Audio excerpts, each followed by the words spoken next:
আমি দোষী, আমি মাপ চাই। এর সাথে আরেকজনের নাম বলেছেন ডলার। কিন্তু আগামীকাল উভয় পক্ষের যুক্তিতর্ক উপস্থাপনের জন্য তারিখ নির্ধারণ করেছেন। আইনের হাত থেকে কি সত্যি পার পাওয়া যায়, নাকি অপরাধের জাল যতই সূক্ষ্ম হোক শেষ পর্যন্ত অপরাধীকে ধরা দিতেই হয় আদালতের কাঠগড়ায়? ঢাকার পল্লবীতে দ্বিতীয় শ্রেণীর নিষ্পাপ শিশু রামিসা আক্তারকে ধর্ষণ ও হত্যা সেই নৃশংস ঘটনা যা পুরো বাংলাদেশের মানুষের বিবেককে নাড়া দিয়েছিল, তা এবার পৌঁছালো তার চূড়ান্ত গন্তব্যে। শেষ হয়েছে রাষ্ট্রপক্ষ ও আসামি পক্ষের টানটান উত্তেজনার যুক্তিতর্ক শুনানি।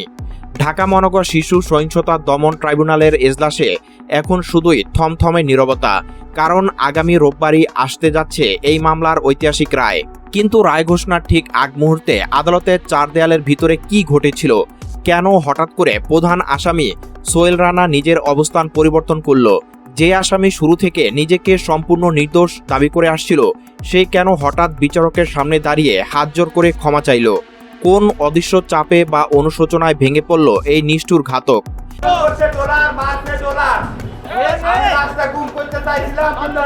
আমি সোহেল রানা বিজ্ঞ আদালতে বলেছেন, মাননীয় আদালত, আমি ভুল করেছি, আমাকে মাফ করেন। আজকের ভিডিওতে আমরা উন্মোচন করব পল্লবী রামিসা হত্যা মামলার শেষ মুহূর্তের সেই চাঞ্চল্যকর অধ্যায় এবং আদালতের ভিতরে সব এক্সক্লুসিভ তথ্য। ভিডিওটি না টেনে শেষ পর্যন্ত দেখুন। বৃহস্পতিবার সকাল 9টা। সাধারণ দিনের চেয়ে সেদিন ঢাকা আদালত চত্বরের বাতাস ছিল একটু বেশি ভারী। সাধারণ মানুষ ও আইনজীবীদের চোখে মুখে ছিল এক তীব্র কৌতূহল, কারণ আজই নির্ধারিত হবে পল্লবী রামিসা হত্যা মামলার ভাগ্য। সকাল ঠিক 9টার দিকে কাশিমপুর কারাগার থেকে কড়া পুলিশি পাহারায় একটি প্রিজন ভ্যান এসে থামে আদালত প্রাঙ্গণে। ভ্যান থেকে নামানো হয় এই মামলার প্রধান আসামি সোহেল রানা এবং তার সহযোগী ও স্ত্রী স্বপ্না আক্তারকে। আসামিদের ভ্যান থেকে নামানোর সাথে সাথে আদালত চত্বরে উপস্থিত সাধারণ মানুষের মধ্যে গুঞ্জন শুরু হয়। পরিস্থিতি নিয়ন্ত্রণে রাখতে এবং যে কোনো ধরনের অপ্রীতিকর ঘটনা এড়াতে আগে থেকে আদালত চত্বরে মোতায়েন করা হয়েছিল অতিরিক্ত পুলিশ সদস্য। পুরো এলাকা যেন একটি নিরাপত্তা চাদরে ঢেকে দেওয়া হয়েছিল। আসামিদের সরাসরি নিয়ে যাওয়া হয় ঢাকা দায়রা জজ আদালতের হাজতখানায়। এরপর বেলা 11টা বাজার ঠিক কয়েক মিনিট পর ট্রাইব্যুনালে বিচারক আজ সালেহীন এজলাসে এসে বসেন।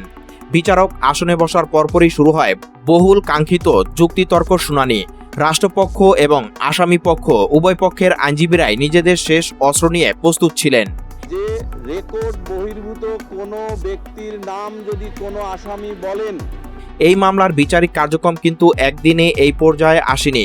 এর ঠিক আগের দিন অর্থাৎ বুধবার আদালতে সম্পন্ন হয়েছিল ফৌজদারি বিচার ব্যবস্থার অত্যন্ত গুরুত্বপূর্ণ একটি ধাপ, যাকে আইনি ভাষায় বলা হয় ফৌজদারি কার্যবিধির 342 ধারায় আসামির পরীক্ষা। এই ধাপটি আসলে কি এবং কেন এটি এই মামলার মোড় ঘুরিয়ে দিল? আসামি পক্ষের আইনজীবী অ্যাডভোকেট মুসা কালিমুল্লার মতে এটি এমন একটি প্রক্রিয়া যেখানে বিচারক নিজে আসামির সামনে মামলার সমস্ত তথ্য প্রমাণ তুলে ধরেন এবং জানতে চান যে এই প্রমাণের বিরুদ্ধে আসামির কিছু বলার আছে কিনা। বুধবারের শুনানিতে বিচারক আজ সালেহীন একে একে 16 জন সাক্ষীর দেওয়া গুরুত্বপূর্ণ জবানবন্দি প্রধান আসামি সোহেল রানার সামনে তুলে ধরেন। শুধু মুখের কথাই নয়, পুলিশের তদন্তে উঠে আসা অকাট্য ভিডিও প্রমাণ, রামিসার মরদেহ উদ্ধারের বিবরণ এবং যে ফ্ল্যাটে এই জঘন্য অপরাধ ঘটানো হয়েছিল সেই ফ্ল্যাট শনাক্তকরণের নথিপত্র আসামির সামনে প্রদর্শন করা হয়। সবচেয়ে বড় প্রমাণ ছিল ঘটনার স্থান থেকে উদ্ধার হওয়া রক্তের আলামত এবং ঘরের জানালার কাটা গ্রিল। তদন্তকারী কর্মকর্তারা নিখুঁতভাবে প্রমাণ করেছিলেন যে কিভাবে ঠান্ডা মাথায় অপরাধটি করার পর পালানোর চেষ্টা করা হয়েছিল।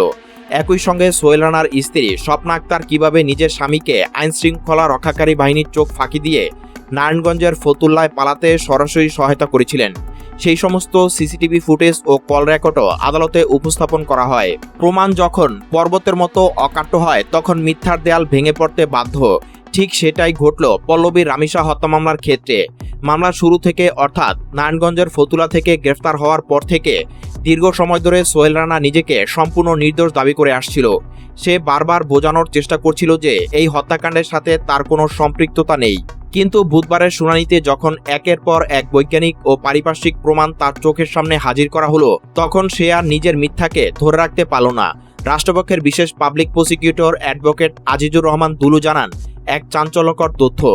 তিনি বলেন, সমস্ত আলামত দেখার পর এবং সাক্ষীদের জবানবন্দি শোনার পর প্রধান আসামি সোহেল রানা আদালতের কাঠগড়াতেই নিজের দোষ স্বীকার করে নেয়। সে বিচারকের সামনে দাঁড়িয়ে নিজের অপরাধের কথা মেনে নেয় এবং আদালতের কাছে হাত জোর করে ক্ষমা প্রার্থনা করে। একজন অপরাধী যখন বুঝতে পারে যে তার বাঁচার আর কোনো আইনি পথ খোলা নেই, তখনই সে সাধারণ আদালতে করুণা পাওয়ার আশায় এমনটা করে থাকে। তবে রাষ্ট্রপক্ষ কোনো ছাড় দিতে রাজি নয়। রাষ্ট্রপক্ষের আইনজীবীর সঙ্গে সঙ্গে সোহেল রানার এই দোষ স্বীকারোক্তির বিষয়টি ট্রাইব্যুনালের অফিসিয়াল নথিতে বা রেকর্ডে অন্তর্ভুক্ত করার জন্য আদালতের কাছে লিখিত আবেদন জানান। এর অর্থ হলো আসামির এই স্বীকারোক্তি এখন মামলার রায়ে অত্যন্ত বড় একটি ভূমিকা পালন করবে। এই মামলার বিচারিক প্রক্রিয়া কতটা নিখুঁতভাবে পরিচালনা করা হয়েছে তা বোঝা যায় এর সাক্ষ্য গ্রহণের দিকে তাকালে। গত 19 মে পল্লবী মিরপুর 11 এলাকার একটি বাসা থেকে 2য় শ্রেণীর শিক্ষার্থী রামিশা আক্তারের ক্ষত বিক্ষত মরদেহ উদ্ধার করে পুলিশ।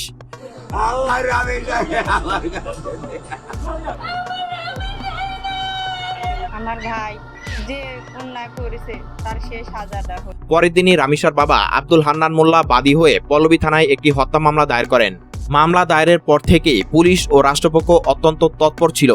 এই মামলায় মোট 17 জন সাক্ষীর তালিকা তৈরি করা হয়েছিল, যার মধ্যে 16 জনের সাক্ষ্য গ্রহণ সফলভাবে সম্পন্ন হয়েছে।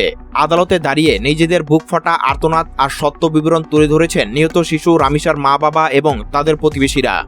তবে এই মামলার সবচেয়ে সংবেদনশীল অংশ ছিল রামিশার বড় বোনের সাক্ষ্য গ্রহণ। যেহেতু সে নিজেও একজন শিশু এবং নিজের ছোট বোনের এই নৃশংস পরিণতি সে খুব কাছ থেকে দেখেছে, তাই তার মানসিক অবস্থার কথা বিবেচনা করে আদালত একটি বিশেষ ব্যবস্থা গ্রহণ করে।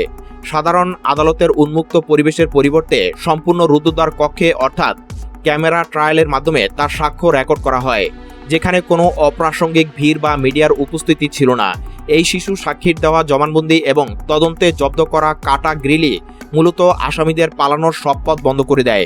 রাষ্ট্রপক্ষ ও আসামিপক্ষ উভয়ের বক্তব্য শোনার পর ঢাকা মহানগর শিশু সহিংসতা দমন ট্রাইব্যুনালের বিচারক আস্তালেহীন রায় ঘোষণার জন্য আগামী রোববার দিন ধার্য করেছেন।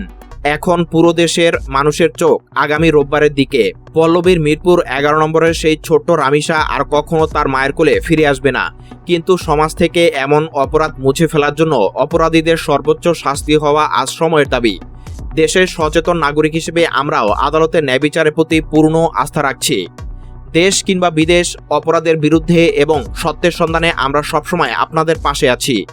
ইউরোপ, এশিয়া কিংবা আমেরিকা, বিশ্বের যেখানেই অন্যায় ঘটুক কিংবা যেখানেই আমাদের দর্শকরা থাকুক, বিশ্বের 145টি দেশে আজ আমরা পৌঁছে গেছি আপনাদের এই ভালোবাসার হাত ধরে। পল্লবী রামিশা হত্যা মামলার আগামী রোববারের রায়ের তাৎক্ষণিক আপডেট সবার আগে পেতে আমাদের চ্যানেলটি এখনই সাবস্ক্রাইব করে রাখুন এবং বেল আইকনটি ক্লিক করুন। আপনার মূল্যবান মতামত কমেন্ট বক্সে জানাতে ভুলবেন না। দেখা হবে পরবর্তী ভিডিওতে। ধন্যবাদ। তিনি এখন ঢাকাতে আছে। উনি দীর্ঘ কয়েক বছর আগে এখানেই দোকান ছিল, ওনার বাপের সাথে দোকানদারি করতো। বিভিন্নভাবে এই জুয়া বা বিভিন্ন অপকর্মের সাথে লিপ্ত ছিল। এক প্রকার ছেলে খুব একটা সুবিধা, পরিবারে অশান্তি সৃষ্টি করতো। মোটামুটি 8-10 লাখ টাকা ঋণ করে উনি ঢাকাতে চলে যায়। বউ দুটিয়া না, একটা বড়টা ছেড়ে দিছে, এত বড় এক সন্তান তুই সালেটি থাকে, বাড়ির কাছে থাকে। ওই আগের পক্ষে সাল এখনকার বউয়ের বাড়ি গুটি বাইলে মেশে ওই মেয়ে সাল কিরম পরের বউ